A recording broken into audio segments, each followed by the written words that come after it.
Hello my dear genius friend, আমি অনুপমা রাইলিনা। আজকে আমি তোমাদের সাথে আলোচনা করছি অনার্স ফাইনাল ইয়ারের ম্যাথমেটিক্যাল মডেলিং বা গাণিতিক মডেলিং এই বইটার চ্যাপ্টার 4 মিথস্ক্রিয় জনসংখ্যার অবিচ্ছিন্ন মডেল। এই চ্যাপ্টারের খুবই গুরুত্বপূর্ণ একটা অঙ্ক, এক্সাম্পল নাম্বার 1, যেখানে বলা হয়েছে দুই প্রজাতির জনসংখ্যার তুলনামূলক সহজতম মডেলটি নিম্নের সমীকরণ যুগল দ্বারা প্রকাশিত।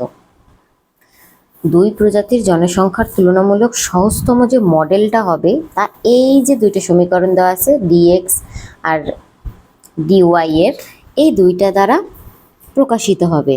আর এখানে যে এ বি তারপরে আলফা এবং বিটা যে ধ্রুবকগুলো আছে সেগুলোর মান হবে তোমার 0-র থেকে বড়। আর সকল সাম্যাবস্থা বিন্দু বের করতে বলছে। এই দুইটা সমীকরণের মাধ্যমে আমাদেরকে বের করতে হবে সকল সাম্যাবস্থা বিন্দু অর্থাৎ এক্স ওয়াই এর মান, ঠিক আছে। এবং স্থিতিশীলতা নির্ণয় করো যাহাতে উভয় প্রজাতি বর্তমান থাকে।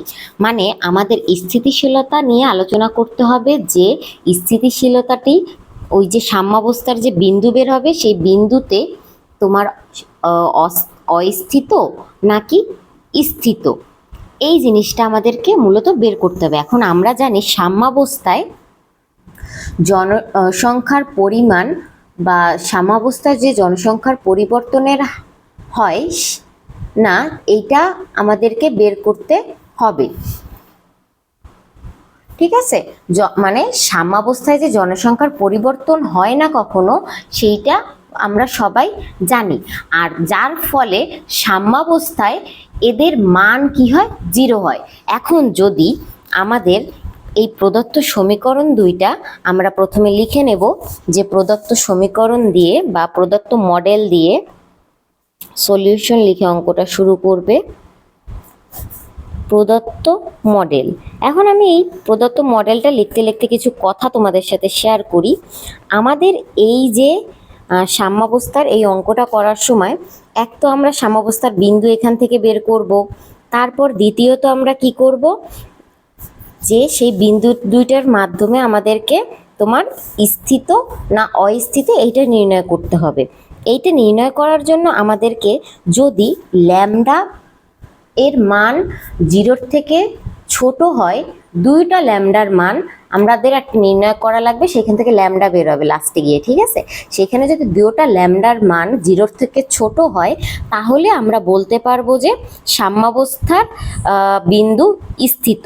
আর যদি একটা ছোট একটা বড় এরকম হয় তাহলে তোমার অস্থিত হবে। আর যদি এই যে এক্স আর ওয়াই দুইটা বিন্দুর মানে 0 হয় তাহলেও সাম্যাবস্থা অস্থিত হবে। এই জিনিসটা তোমাদের মাথায় রাখতে হবে, বুঝতে পেরেছো? তাহলে এবার আমরা এই সমীকরণটা যেহেতু আমাদের লেখা হয়ে গিয়েছে, এখানে আর একটা কথা বলেছে, এই সমীকরণটার একটু আগেই আমি তোমাদের বলছি যে সাম্যাবস্থায় জনসংখ্যার পরিবর্তন হয় না।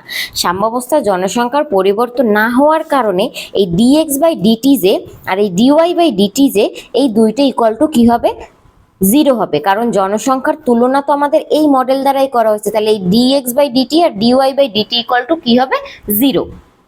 আমরা এখানে আরেকটু লিখে নিই, এই যে এ বি আলফা বিটা এরা সবাই 0-র থেকে বড়, মানে ঋণাত্মক মান না, সবাই ধনাত্মক, আর 0ও না, ঠিক আছে। তাহলে এবার আমরা লিখতে পারি সাম্যাবস্থার জন্য বা সাম্যাবস্থায় তোমার dx by dt equal to 0 এবং dy by dt equal to 0। এখন ডিএক্স বাই ডিটির মান আমাদের এইখানে রয়েছে, সেই দুইটা আমরা লিখে দিই, এই যে minus alpha y equal to 0, আর এইখানে হচ্ছে গিয়ে y b minus beta x equal to 0। এইখান থেকে আমাদের এক্স ওয়াই এর দুইটা মান বেরোবে, ঠিক আছে, দুইটা আলাদা সাম্যাবস্থা বিন্দু বেরোবে। তো এখান থেকে যদি আমরা করি তাহলে এখানে আমরা দেখতে পাচ্ছি একটা হচ্ছে এক্স ইকুয়াল টু 0, আর অথবা দিয়ে আর একটা লাইন আসে, সেটা হচ্ছে এ মাইনাস, খাতাটা খুঁড়ে গিয়েছে, I am extremely sorry, a minus alpha y equal to 0। X equal to 0 ঠিক থাকলো, অথবা দিয়ে এই যে এ মাইনাস এইটা আছে এটাকে আমরা বাম পাশে নিয়ে যাই, আমাদের ওয়াইটা তো লাগবে তাই না। তো আমরা এখানে কি করি, মাইনাস এইটা ইকুয়াল টু, এইটা প্লাসে আছে তাহলে এই পাশে নিয়ে গেলে মাইনাস হয়ে গেল। এবার আমাদের এইখান থেকে ওয়াই এর মানটা লাগবে, এক্স ইকুয়াল টু 0, অথবা আমরা ওয়াই ইকুয়াল টু উভয় পক্ষ দিয়ে -1 মাইনাস মাইনাস বাদ দিয়ে দিলাম, আর এইখানে এ বাই কি হবে আলফা। ঠিক আছে, ওয়াই ইকুয়াল টু বেরোলো এ বাই আলফা। এবার আমরা এইটার জন্য কাজ করি, এইটার জন্য একবার ওয়াই ইকুয়াল টু 0, আবার আমরা লিখব অথবা b minus beta x equal to 0।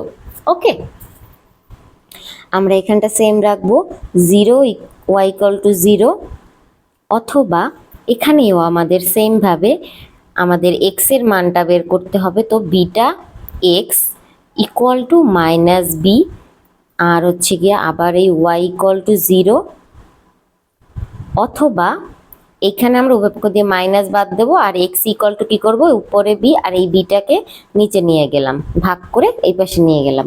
তো আমাদের এখানে এক্স ইকুয়াল টু একবার 0, ওয়াই ইকুয়াল টু 0, তার মানে একবার একটা বিন্দু হচ্ছে 0 0, আর একটা হচ্ছে এই এক্স এর মান কমা এই ওয়াই এর মান। ঠিক আছে, এই দুইটা আমাদের বিন্দু বের হয়েছে, তাহলে সাম্যাবস্থা বিন্দু দুইটা আমরা পেয়ে গিয়েছি। তাহলে আমরা এখানে অতএব দিয়ে লিখবো, অতএব সাম্যাবস্থা বিন্দু একটা 0,0, আর একটা ডান সাইডের থেকে আমরা এক্স এর মান পেয়েছিলাম বি বাই বিটা, আর একটা হচ্ছে যায় কি আমাদের বলো তো, আর একটা হচ্ছে গিয়ে তোমার এ বাই আলফা। এই দুইটা আমাদের বিন্দু বের হয়েছে। এবার আমরা স্থিতিশীলতা নিয়ে আলোচনা করব। আমাদের প্রথম অংশ হয়ে গেছে, এই পর্যন্ত করলে তোমরা অলরেডি 3 মার্ক অ্যাচিভ করে ফেলছো। 10 মার্কের একটা প্রশ্নের 3 মার্ক অ্যাচিভ হয়ে গেছে। এবার বাকিটা আমরা এখান থেকে 7 মার্ক এই অংশটা থেকে নেব। ঠিক আছে, তো এই পর্যন্ত করছো, হয়ে গেছে, এনাফ। এবার আমাদের এখানে দেখো, তোমাদের একটু আগে আমি বলছি যদি তোমার 0 0 হয় মান, সেই ক্ষেত্রে বা 0 0 বিন্দুতে তোমার হচ্ছে গিয়ে সাম্যাবস্থা অস্থিত হয়। এটা সব সময়ের জন্য সত্য। 0 0-তে সাম্যাবস্থা অস্থিত। এই জন্য আমি প্রথমেই আলোচনা করে নিয়েছি যে সাম্যাবস্থা কখন কখন অস্থিত হতে পারে। এবার আমরা তাহলে দ্বিতীয় যে বিন্দুটা আছে সেই বিন্দু নিয়ে কাজ করি। সেই বিন্দু নিয়ে কাজ করতে গেলে দ্বিতীয় বিন্দু কি কি আমাদের দেখো তো, একটা হলো বি বাই আলফা, আর বি বাই বিটা, আর একটা হলো এ বাই আলফা। এবার আমরা এই বিন্দুতে স্থিতিশীলতা নির্ণয় করব। এই বিন্দুতে স্থিতিশীলতা, এর জন্য আমরা কি করব, এইটা তো ছোট হাতের এক্স আর এইটা ছোট হাতের ওয়াই ছিল, কিন্তু এবার আমরা এটাকে ক্যাপিটাল অফ এক্স এবং ক্যাপিটাল অফ ওয়াই ধরে নেব। তাহলে এক্স ইকুয়াল টু আমরা ধরতেছি বি বাই বিটা, আর সাথে মানে সাম্যাবস্থাতে স্থিতিশীলতা নির্ণয় করার সময় সব অঙ্কের ক্ষেত্রে সেম, যখন এই 0 0 বাদে অন্য যদি কোনো বিন্দু আসে, সেই বিন্দুর জন্য আমরা কি করব, এই যে মানে এক্স থাকবে, সেই ছোট হাতের এক্সটাকে ক্যাপিটাল অফ এক্স ধরে সেই ছোট হাতের এক্সটার মানের সাথে একটা নতুন পদ আমরা নিয়ে আসব, আর তার সাথে টি থাকবে, মানে টি সময়ে u1। ঠিক আছে, এইটা আমরা করব। একইভাবে আবার ক্যাপিটাল অফ ওয়াই, মানে এই ওয়াই এর জন্য আমরা একটা ক্যাপিটাল অফ ওয়াই নেব, আর ছোট হাতের যে ওয়াই এর মানটা ছিল সেই মানটার সাথে আর একটা পদ নিব, আর যেটা হচ্ছে টি সময়। এই ফর্মুলা সবার সাথে সেম হবে, কারো বইতে এটা ভি থাকতে পারে, ভি থাকতে পারে। ওকে, এটা আমরা জাস্ট ধরে নেব। এই অংশটুক হয়ে গেলে পর আমাদের এবার কি করতে হবে, ওই যে 1 নাম্বার ছিল না, কোনটা বলো তো, এই যে তোমাদের 1 নাম্বারটা ছিল, এই যে 1 নাম্বার সমীকরণের এইখানের ক্যাপিটাল, মানে এখানে আমরা ক্যাপিটাল এক্স নেব, এখানে আমরা ক্যাপিটাল ওয়াই নেব, এখানে আমরা ক্যাপিটাল এক্স নেব, এখানে আমরা ক্যাপিটাল ওয়াই নেব। ঠিক আছে, যেখানে যেখানে তোমার স্মল অফ এস ছিল সেই সব জায়গায় আমরা ক্যাপিটাল অফ এক্স আর ওয়াই নিয়ে নেব 1 নাম্বারে। 1 নাম্বারটাকে জাস্ট আমরা চেঞ্জ করে নেব। ওকে, 1 নং হতে আমরা একটু জাস্ট ওর ভুল পাল্টে নিচ্ছি, একটু মেক ওভার করে নেই, আর কিছু না। তো a মাইনাস তারপরেরটায় আর একটা হচ্ছে ডিওয়াই বাই ডিটি। আমাদের এইখানে ক্যালকুলেশন দুইটা একসাথে করতে হবে, ঠিক আছে? আমরা একসাথে এক্স এবং ওয়াই দুজনের ক্যালকুলেশন করে নেব। ওকে, ডান।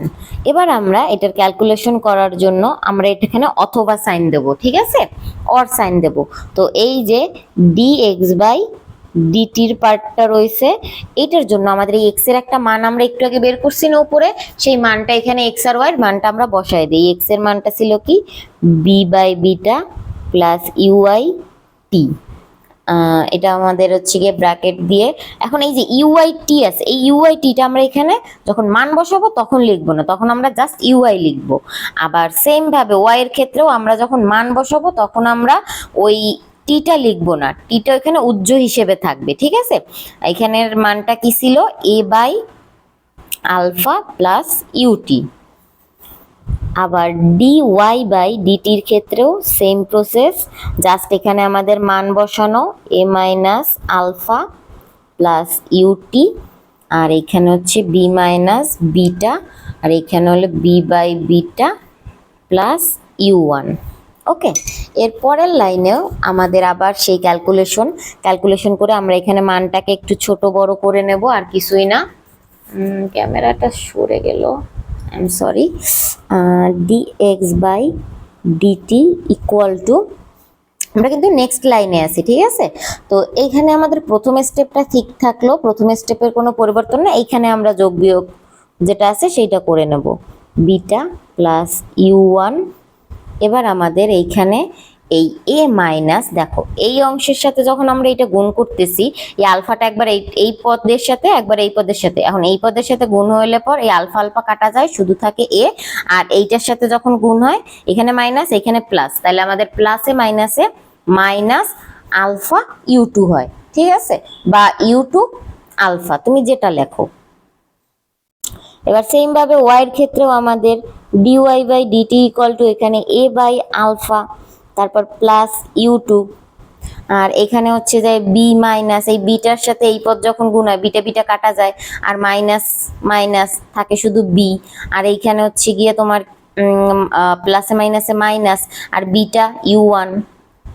এখন দেখো এখানে কিন্তু এই এ আর এ এইটা কাটা যায়, শুধু থাকে কি মাইনাস তোমার alpha u two minus beta u one থাকে এই পদের সাথে, আর এইটুক এইটার মতো এরকম স্থির থাকে।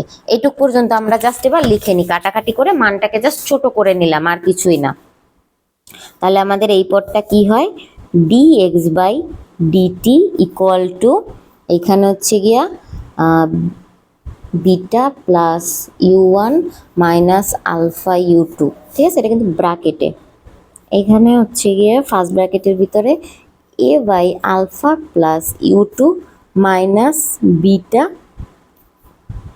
You one. এবার আমরা পরবর্তী লাইনে যখন করব তখন এইখানে একটু কাজ আছে, সেইটা দেখো। এই যে dx বাই ডিটি ছিল না, এই dx বাই ডিটির এই লাইন করার সময় আমরা এই অংশটাকে যখন এইটার সাথে গুণ করি তখন শুধুমাত্র ইউ টু আসে।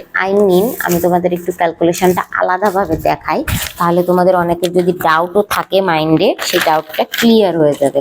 দেখো অঙ্কটা একটু আমার অঙ্কগুলো একটু বড়ই হয়, কারণ হচ্ছে আমি একটু ডিটেলিংয়ে তোমাদের দেখানোর চেষ্টা করি। তো এই অংশের সাথে এই অংশে যদি গুণ করি হয় কি বিটা আর হচ্ছে মাইনাস ইউ টু, ঠিক আছে? এইটা আর এইটার সাথে যখন আমরা করি তখন আমাদের এখানে minus alpha u one u two হয়, তাই তো? আবার এই পরেরটার জন্য, এই দ্বিতীয়টার জন্য যখন আমরা করি, দ্বিতীয়টার জন্য করলে তখন হয় কি আলফা আর হচ্ছে গিয়ে এই অংশটা এটার সাথে গুণ হয় মাইনাস ইউ ওয়ান। এরপরে এইটার সাথে যখন আমরা করি তখন হচ্ছে গিয়ে প্লাস এইখানে minus beta u one u two. এখন এইখানে একটা জিনিস, সেটা হচ্ছে এই যে ইউ ওয়ান আর ইউ টু, এইখানে আমাদের আমরা যে অঙ্কতে মানে দুইটা পদ এক্সট্রা নেব তোমার ওই ধরির লাইনে, তোমার প্রথমে যখন ওই যে ধরির লাইনে এই যে ইউ ওয়ান ইউ টু এই দুইটা পদ যদি একসাথে আসে গুণ করার পর, তাহলে ওই পদটা ইকুয়াল টু জিরো হয়ে যায়, ঠিক আছে? ওই পদটা বাদ যায় ডিরেক্টলি, ওই পদটা ইকুয়াল টু আমরা জিরো ধরে নেব। অলওয়েজ। আর ওইটা ছাড়া যা যা থাকবে মানে কখনোই U1 আর U2 একসাথে আসতে পারবে না, সেটা যদি আসে তাহলে ওই পদটা বাদ যাবে। ওকে, কারণটা হচ্ছে গিয়ে U1 আর U2 হলো উচ্চঘাত, এই উচ্চঘাত সবসময় বাদ যায়। আর তাহলে অবশিষ্ট থাকবে আমার এইটুক আর এইটুক, তাহলে এইটুক আর এইটুক আমরা লিখে দিই। তাহলে আমাদের এখানে থাকে কি বি বাই বিটা আর হচ্ছে গিয়ে মাইনাস আলফা U2। এরপরে এইটাই থাকে কি, এখন আমি এখানে তোমাদের আর একটা জিনিস লিখবো, একটু লিখে নিই তারপর বলতেছি। এখানে আলফা মাইনাস বিটা U1, আমরা যে এইখানে এতক্ষণ ইকুয়াল দিছি, এইখানে কিন্তু আমরা ইকুয়াল দিতে পারবো না, কারণ হচ্ছে গিয়ে আমাদের কিন্তু একটা পদ এখানে বাদ গেছে। এইটাকে বলা হয় অলমোস্ট ইকুয়াল টু। এই সাইনটা এখানে হবে, মানে দুইটা বক্ররেখা হবে, এখানে ইকুয়াল সাইনের বদলে দুইটা বক্ররেখা হবে। অলমোস্ট ইকুয়াল টু এই সাইনটা আমাদের দিতে হবে, এই সাইনটার মানে অলমোস্ট ইকুয়াল টু। এইটুকু যদি হয়ে যায় তাহলে আমরা এবার এখান থেকে কি করব, এইটু ক্লিয়ার। এইখানে আরেক লাইন তোমরা চাইলে লিখতে পারো, সেটা হচ্ছে গিয়ে আমি একটু লিখে দিই বা এখানে ক্লোজ করতে পারো। এই আলফাটাকে এটার সাথে নিয়ে আসতে পারো, মানে বা একদম প্রথমে নিয়ে আসতে পারো alpha b by beta U2 এইভাবে লিখতে পারো। আবার হচ্ছে গিয়া তোমার এইখানে লিখতে পারো minus beta a by alpha U1। ঠিক আছে, এবার আমাদেরকে কি করতে হবে, ম্যাট্রিক্সের আকারে নিতে হবে, কারণ আমাদেরকে স্বভাবে সমীকরণ ইউজ করে আলফা এর মান বের করতে হবে।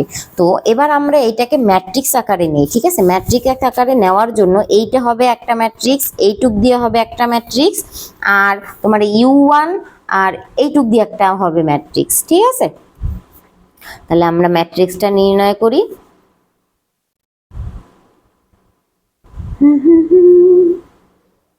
সরি, ইহাকে ম্যাট্রিক্স আকারে নিয়ে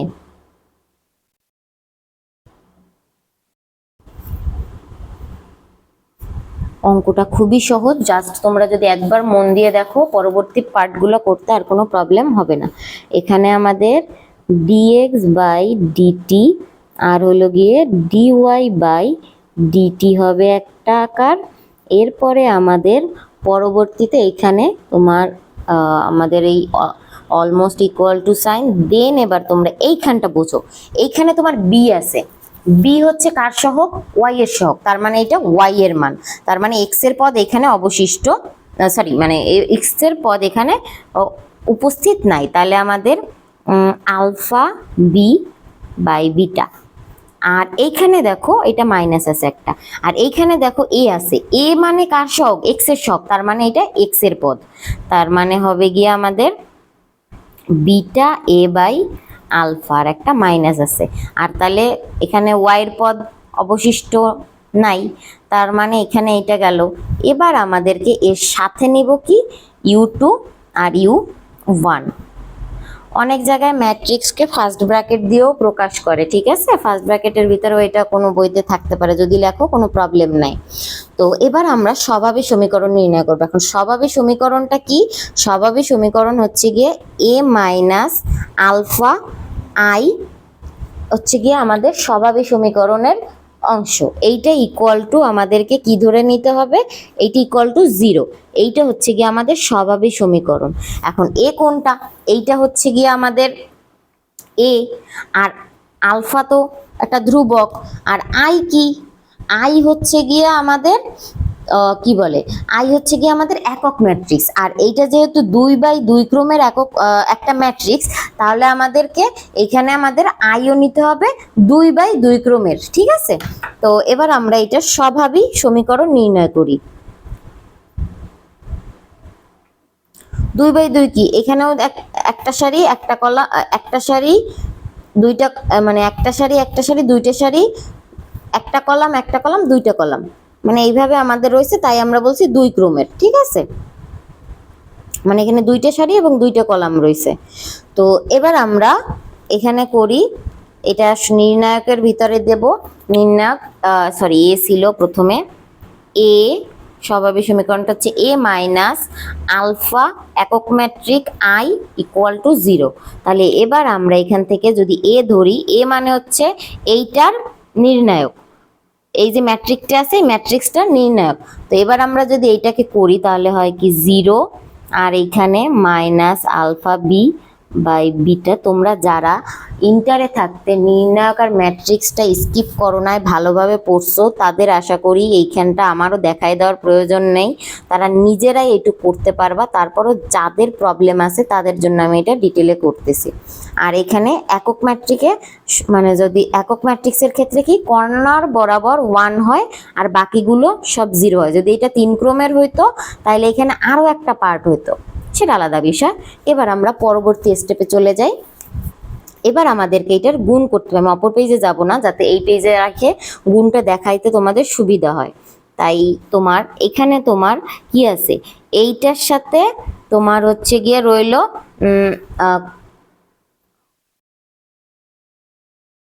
জিরো। এখানে কর্নারে কি আছে 0 না, এই 0 মাইনাস তোমার হচ্ছে আলফা 1। এই প্রথম লাইনে আলফা একবার এইটার সাথে গুণ, আলফা একবার এইটার সাথে গুণ, তার মানে আলফা। আবার এইটার সাথে এই পদ মাইনাস তোমার আলফা বি বাই বিটা। আর হচ্ছে গিয়ে এইখানের যে মাইনাস বিয়োগ, তো নির্ণায়কের বিয়োগ, তো এই মাইনাস আর এই আলফার সাথে এটা গুণ করলে হয় 0। ঠিক আছে, তাহলে এইটা তো এইটা গেল। এর পরের পদে কি আছে, এইবার এইটা minus beta a by alpha. আর এইখানে তোমার এবার আলফা একবার এইটার সাথে গুণ, তাহলে মাইনাস 0। আবার আমাদের এই যে এই পদটা 0 মাইনাস তোমার এই যে আলফা, এখানে মাইনাস আছে, তার মানে হচ্ছে গিয়ে এই আলফা একবার এইটার সাথে কর্নারে যাবে, তাহলে এই পদটা আসে আর ইকুয়াল টু 0 আসে। এখন আমি দেখো এখানে আমি চাইলে এই বাকি মানগুলো না লিখতে পারতাম, কিন্তু তোমাদের দেখানোর জন্য আমি এখানে সব কয়টা পদই লিখলাম। এবার এখানে অবশিষ্ট থাকবে শুধু মাইনাস আলফা, এখানে থাকবে এই পদটা, এখানে থাকবে এই পদটা, এখানে থাকবে মাইনাস আলফা। তো এবার আমি অপর পেজে অঙ্কটাকে গুছিয়ে লিখে দিচ্ছি। ঠিক আছে, এখানে অন্য কোনো সংখ্যা থাকলেও যাতে তোমাদের বিয়োগটা করতে সমস্যা না হয় সেজন্য আমি নির্ণায়কের বিয়োগে এটুক দেখিয়ে দিলাম। তাহলে এখানে অবশিষ্ট থাকে মাইনাস আলফা আর হচ্ছে গিয়ে minus alpha b by beta, আর এইখানে থাকে মাইনাস তোমার এ বিটা বাই হচ্ছে গিয়ে আলফা, আর এখানে থাকে মাইনাস আলফা ইকুয়াল টু 0। আর নির্ণায়কের মান নির্ণয় তো তোমরা জানো, এই কর্ণাকর্ণী গুণ মাইনাস এই কর্ণাকর্ণী গুণ, তাহলে মাইনাসে মাইনাসে প্লাস আলফা স্কোয়ার।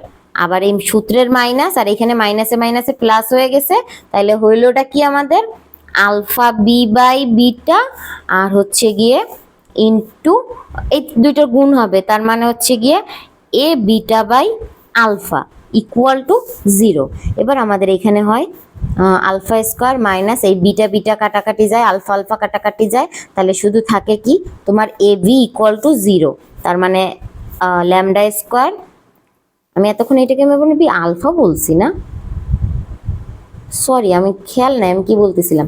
যাই হোক, এটা হচ্ছে গিয়ে তোমার ল্যামডা স্কোয়ার, আর এইখানে মাইনাস ছিল এই পাশে হয়ে গেলে প্লাস এ বি হয়ে যায়। যদি আমি ভুল বলে থাকি তাহলে আমি এক্সট্রিমলি সরি, ঠিক আছে, আমার খেয়াল নেই আমি এখন কি বলতেছিলাম। তাহলে এবার আমাদের বর্গমূল করে ফেলি, উভয় পক্ষকে যদি আমরা বর্গমূল করি তাহলে এটা হয় প্লাস মাইনাসে মান আসে, তাহলে হয় এ বি। এখন এই এ বি যদি হয় তাহলে আমরা এখানে দেখি ধরি আলফা 1 এর মান হচ্ছে plus root of f e এবং আলফা 2 এর মান হচ্ছে minus root of a b. এখন এ আর বি এর মান আমাদের ধনাত্মক ধরতে হবে, কারণ 0-র থেকে বড় ছিল। আমরা প্রথমেই যেহেতু দিয়ে লিখবো এ কমা বি 0-র থেকে বড়, আমাদের প্রশ্নে বলা ছিল এ কমা বি এর মান হচ্ছে 0-র থেকে বড় একদম প্রথমে। তো সেই কারণে আমরা এখানে কি করব, এই আলফা এর মান তোমার এখানে যদি 1 1 হয় তাহলে 1 এর 1 1, বা এখানে যদি 2 2 হয় রুট 2, তাহলে এটা হবে কি প্লাসে চলে যায়, তোমার 0-র থেকে বড়ই থাকে, তাহলে এটার মান হয়ে যায় কি 0-র থেকে বড়। তার মানে আমরা এটা লিখতে পারি আলফা 1 এর মান 0-র থেকে বড়। তারপরে যদি আমরা দেখি এর পরের অংশে তোমার এই যে আলফা 2 যেহেতু এত ইকুয়াল টু এত, তখন দিয়ে দিই আমরা এখানে, ঠিক আছে। তখন আলফা 1 এর মান 0 থেকে বড় এবং আলফা 2 এরটা থাকো, আলফা 2 এখানে আমরা যাই করি না কেন, রুট অফ যাই করি না কেন, তোমার যদি রুট অফ যদি 4 করি, এখানে 2 2, এর মান 2, বি এর মান 2, 2 2 4 করলে পর হয় কি, তোমার বর্গমূল করলে পর হয় 2। তো এখন এই 2টা কি পজিটিভ, কিন্তু এখানে একটা কি আছে মাইনাস, তার মানে কি 0 থেকে ছোট, তার মানে এখানে 0 থেকে ছোট। আর আমরা জানি এই আলফা এর মান যদি, তোমার এই মূলের মান যদি দুইটাই 0 থেকে ছোট হয়, তাহলে হয় গিয়ে তোমার ওই সাম্যাবস্থা স্থিত। আর যদি একটা ছোট একটা বড় হয়, সেক্ষেত্রে তোমার হচ্ছে সাম্যাবস্থা অস্থিত। তাহলে আমরা এখানে বলবো কি, সাম্যাবস্থা অস্থিত। তাহলে তোমরা বুঝতে তো পারছো যে কখন সাম্যাবস্থা অস্থিত আর কখন সাম্যাবস্থা স্থিত হবে। আপাতত এখানেই আমাদের অ্যান্সার ক্লিয়ার। ভালো থেকো সকলে। কারোর যদি কোনো রকম ডাউট থাকে তাহলে অবশ্যই ডেসক্রিপশন বক্সে দেওয়া নাম্বারে যোগাযোগ করতে হবে। আজকের মতো এখানেই বিদায় নিচ্ছি। Good luck everyone.